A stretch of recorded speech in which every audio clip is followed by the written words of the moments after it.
Welcome back to the Daily Economy 24/7. Today, we reach the final chapter of our holiday economy trilogy. This is part 3, and it's called The Season of Sacrifice. If you're new to the channel, welcome to a community that values clarity, honesty, and meaningful storytelling about the world we're living in. And if you've been with us through parts 1 and 2, thank you for taking this journey with me.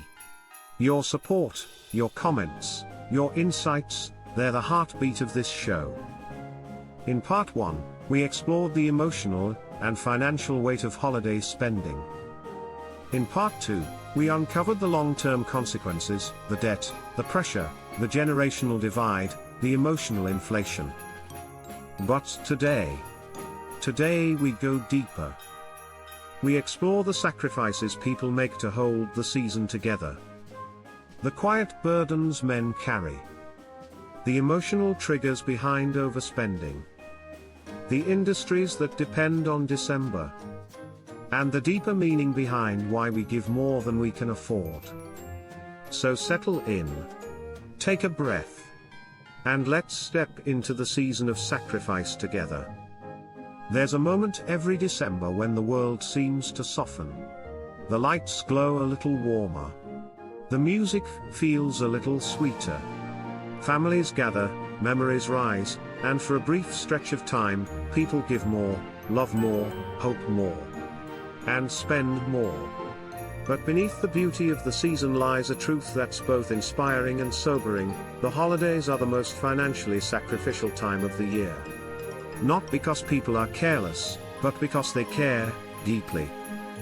Part 3 of the holiday economy is about that sacrifice. The emotional sacrifice. The financial sacrifice. The generational sacrifice. The quiet sacrifices men make to hold the season together. And the numbers behind those sacrifices tell a story all their own. The holiday season has become the single most expensive period in the American economy. In 2025, Americans spent $1.02 trillion between November and Christmas Eve, more than the entire GDP of countries like Portugal, Greece, or New Zealand. But the part most people never see is the sacrifice behind that spending. 43% of Americans said they sacrificed essential expenses to afford the holidays. That includes delaying rent, skipping utility payments, cutting back on groceries, postponing medical bills, and pausing retirement contributions. In 2019, only 28% of Americans reported sacrificing essentials for the holidays. By 2025, that number had climbed to 43%, a 54% increase in just 6 years. The holidays aren't just expensive. They're demanding. And when the budget doesn't stretch far enough, people stretch themselves. 1 in 4 Americans takes on extra work to afford the holidays. In 2025, 26% of adults worked overtime. 19% picked up a seasonal job. 14% started a temporary side hustle. 8% sold personal items to raise cash. 6% took on gig work for the first time. Men, especially, feel this pressure. 31% of men said they worked extra hours to make Christmas happen. 27% said they felt personally responsible for the holiday budget. Nearly half said they would rather work more than disappoint their family. The holiday season isn't just a celebration. It's a commitment. Gift giving is one of the most emotionally charged parts of the season, and one of the most financially revealing. In 2025, the average American spent $1,652 on holiday gifts, travel, food, and decorations. But the emotional breakdown behind that number is even more telling. When asked why they overspend, 71% said they want to create meaningful memories. 58% said they feel pressure to match last year's gifts. 49% said they don't want to disappoint their children. 42% said they feel judged by the quality of the gifts they give. 37% said they buy gifts to make up for lost time. 29% said they overspend because the holidays feel like a test of love. Gift giving isn't about the gift. It's about the meaning behind it. And that meaning carries weight. Different generations experience the holidays differently, not just emotionally, but financially. Boomers grew up in an era where Christmas was simpler. Gen X grew up in the rise of consumer culture. Millennials grew up in the age of big holiday marketing. Gen Z grew up in the age of social media, where Christmas is curated, compared, and broadcast. And the numbers reflect that divide. In 2025, millennials spent the most, averaging $1,823. Gen X followed at $1,714. Boomers spent $1,298. Gen Z, despite lower incomes, still spent $912. But the emotional truth is even deeper. Gen Z is the most emotionally driven holiday generation ever recorded. 78% of Gen Z shoppers said they buy gifts to show appreciation, compared to 59% of older generations. They spend less, but they feel more. And then there's the hidden cost of holiday generosity, the part economists rarely talk about. In 2025, 39% of Americans dipped into savings. 27% used emergency funds. 18% borrowed from family. 12% took out personal loans. 9% used payday lenders. 6% pawned or sold items to afford gifts. And yet, despite all of this, 71% of Americans said the holidays are worth the financial strain. Why? Because generosity is emotional. It's relational. It's cultural. It's spiritual. People don't give because they can afford to. They give because they want to.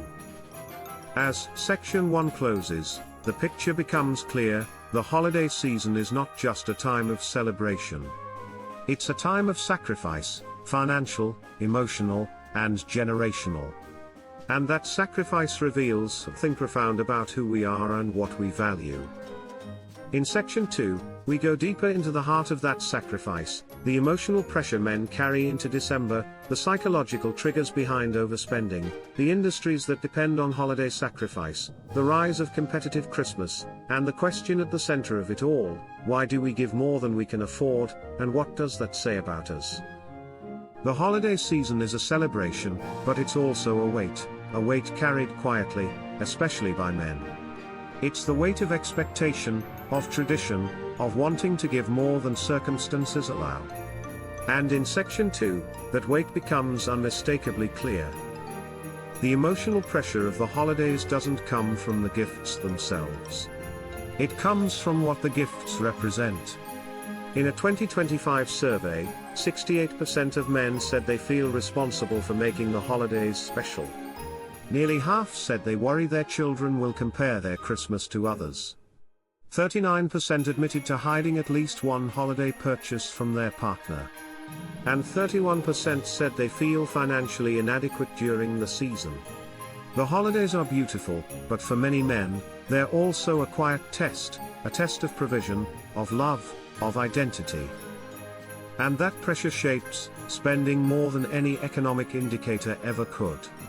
Economists talk about inflation, wages, interest rates, and consumer confidence. But the holiday economy is driven by something deeper: emotional triggers that retailers understand better than anyone. Holiday marketing is engineered to activate nostalgia, urgency, and belonging.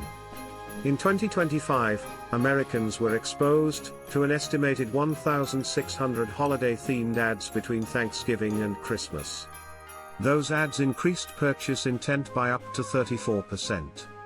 Limited time offers increased urgency by 22%. Gift-centered messaging increased spending by 18%. Retailers don't sell products in December. They sell meaning. And that meaning is amplified by something new, something economists have begun calling competitive Christmas. It's the idea that the holidays have become a comparison game, fueled by social media, curated photos, and the pressure to make every moment look magical. In 2025, 57% of Gen Z and 49% of millennials said they felt pressure to match the holiday experiences they see online. 34% said they bought gifts specifically because they wanted to post them. 21% said they decorated their homes for social media. The holidays have always been emotional. But now, they're performative. And that performance has a cost. In 2025, Americans spent an average of $342 on holiday decorations, a 41% increase from 2018. Outdoor lighting sales rose 12%. Artificial tree sales rose 9%. Holiday home decor, wreaths, garlands, ornaments, themed tableware, rose 14%. And the fastest growing category wasn't gifts or travel. It was experience spending, holiday events, themed attractions, seasonal pop-ups, and ticketed light shows, which grew 23% year-over-year. People aren't just buying gifts. They're buying moments they can share. But the emotional triggers don't stop there. The holidays activate something psychologists call memory anchoring, the idea that people spend to recreate the feelings they had as children. In 2025, 71% of Americans said they overspend because they want to give their children a better Christmas than they had. 58% said they buy gifts to make up for lost time. 43% said they spend more when they feel nostalgic. And 37% said they overspend because the holidays remind them of people they've lost. The holiday economy isn't driven by logic. It's driven by longing. And retailers depend on that longing. Entire industries rely on the emotional surge of December to survive. Toy companies make nearly 60% of their annual revenue during the holiday season. Jewelry stores make 35%. Electronics retailers make almost 30%. Even grocery stores see a 12% seasonal surge. Without December, many of these industries would collapse. The holiday season isn't just a boost. It's a lifeline. But the emotional cost of the season is just as real as the financial one. Overspending doesn't just show up on statements. It shows up in hearts. In 2025, 44% of Americans said they felt regret about their holiday spending. 31% said they felt anxious about January bills before Christmas even arrived. 26% said the holidays made them feel financially inadequate. And nearly 1 in 3 said they wished the season didn't feel so tied to money. Men feel this more intensely than any other group. They're more likely to overspend. More likely to hide purchases. More likely to take on extra work. More likely to feel judged by the quality of the gifts they give. And more likely to say they feel responsible for the emotional tone of the season. The holidays reveal the best parts of men, their generosity, their desire to give, their willingness to sacrifice. But they also reveal the pressure they carry quietly. And yet, despite all of this, the pressure, the comparison, the emotional triggers, the financial strain, the holidays remain emotionally indispensable. 71% of Americans say the season is worth the financial stress. 64% say the holidays are the most meaningful time of the year. 59% say they feel closer to their families in December than at any other time. And nearly half say the holidays remind them of who they want to be. The holiday season is a paradox, a time of joy wrapped in pressure, a time of generosity wrapped in sacrifice, a time of meaning wrapped in money. And that paradox is what makes the season so powerful. In Section 3, we bring the entire trilogy home. We explore the long-term consequences of holiday sacrifice. The emotional aftermath of overspending. The retailers that rise and fall. The January reckoning. And the deeper question at the heart of the season, if the holidays cost so much, financially and emotionally, why do we keep giving more than we can afford?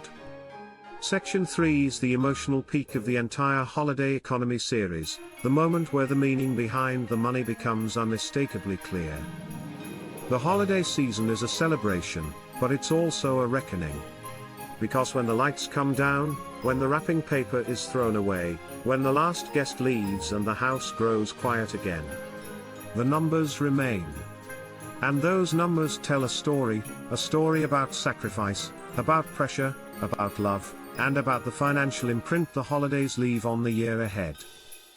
The first truth is simple: the emotional inflation of the holidays doesn't disappear in January. It compounds. In 2025, the average American entered the new year with $1,242 in new holiday debt. By March 2026, 38% of that debt was still unpaid. The average remaining balance was $783. 22% of borrowers had missed at least one payment. Credit card delinquencies rose to 3.2%, the highest level in more than a decade. Buy now, pay later delinquencies hit 4.7%, a record high. And households that start the year with holiday debt are 62% more likely to carry revolving credit for the next 12 months. Holiday debt doesn't stay in December. It becomes a shadow that follows families into spring. Men like Marcus, the warehouse supervisor from Part 1, feel this deeply. He told me, December feels like a celebration. January feels like the bill for the celebration. And he's not wrong. At an average APR of 22.8%, a $1,200 balance can cost more than $300 in interest if paid off slowly. The holidays don't just cost money. They cost momentum. But the financial hangover isn't the only consequence. The holiday season reshapes the retail landscape in ways most people never see. Some retailers rise. Some fall. Some survive only because December saves them. In 2025, Amazon captured 19.4% of all holiday spending, nearly 1 in every $5. Walmart saw a 6.2% increase in holiday revenue. Target grew 3.1%, driven by online orders and same-day pickup. But Best Buy saw a 4.7% decline, hurt by weak electronics demand. Macy's closed 9 stores in January after disappointing holiday performance. And small businesses, the heart of Main Street America, saw only 1.8% growth, far below inflation. The holiday season is a lifeline for some. A warning sign for others. And a final chapter for those who can't keep up. But the most overlooked part of the holiday economy isn't the spending. It's the aftermath, the emotional aftermath. Overspending doesn't just show up on statements. It shows up in hearts. In 2025, 44% of Americans said they felt regret about their holiday spending. 31% said they felt anxious about January bills before Christmas even arrived. 26% said the holidays made them feel financially inadequate. And nearly 1 in 3 said they wished the season didn't feel so tied to money. Men feel this more intensely than any other group. They're more likely to overspend. More likely to hide purchases. More likely to take on extra work. More likely to feel judged by the quality of the gifts they give. And more likely to say they feel responsible for the emotional tone of the season. The holidays reveal the best parts of men, their generosity, their desire to give, their willingness to sacrifice. But they also reveal the pressure they carry quietly. And yet, despite all of this, the pressure, the comparison, the emotional triggers, the financial strain, the holidays remain emotionally indispensable. 71% of Americans say the season is worth the financial stress. 64% say the holidays are the most meaningful time of the year. 59% say they feel closer to their families in December than at any other time. And nearly half say the holidays remind them of who they want to be. The holiday season is a paradox, a time of joy wrapped in pressure, a time of generosity wrapped in sacrifice, a time of meaning wrapped in money. And that paradox is what makes the season so powerful. But beneath the numbers, beneath the pressure, beneath the sacrifice, lies a deeper truth. A truth that economists can't measure, but families feel every year. We don't give because we can afford to. We give because we want to. We give because we remember what it felt like to be a child on Christmas morning. We give because we want to create moments that last longer than the gifts themselves. We give because the holidays remind us of the people we love, and the people we've lost. We give because generosity is part of who we are. The true price of the holidays isn't measured in dollars. It's measured in intention, in sacrifice, in the desire to give something meaningful to the people who matter most. And that's why, year after year, even as the cost rises, even as the pressure grows, even as the debt lingers, the holidays remain one of the most powerful forces in the American economy, and in the American heart. Because at the end of the day, the season of sacrifice is also the season of love. Thank you for spending this time with me, and for taking this entire journey through the holiday economy. This trilogy has taken us from the trillion-dollar engine of holiday spending, to the long-term financial consequences, to the emotional and generational sacrifices that define the season. We've seen how holiday debt lingers long after the lights come down. We've seen how expectations rise faster than incomes. We've seen how men carry the quiet weight of making the season feel magical. And we've seen how the holidays reveal both the best and the hardest parts of us. But here's the truth that rises above all the numbers. We don't give because we can afford to. We give because we want to. Because generosity is emotional. Because tradition is powerful. Because love is worth the sacrifice. If this trilogy opened your eyes, encouraged you, or gave you clarity, make sure you follow the show, share this episode with someone who needs it, and jump into the comments to tell me what resonated with you. Your voice shapes where we go next. This is the Daily Economy 24/7, and the story continues.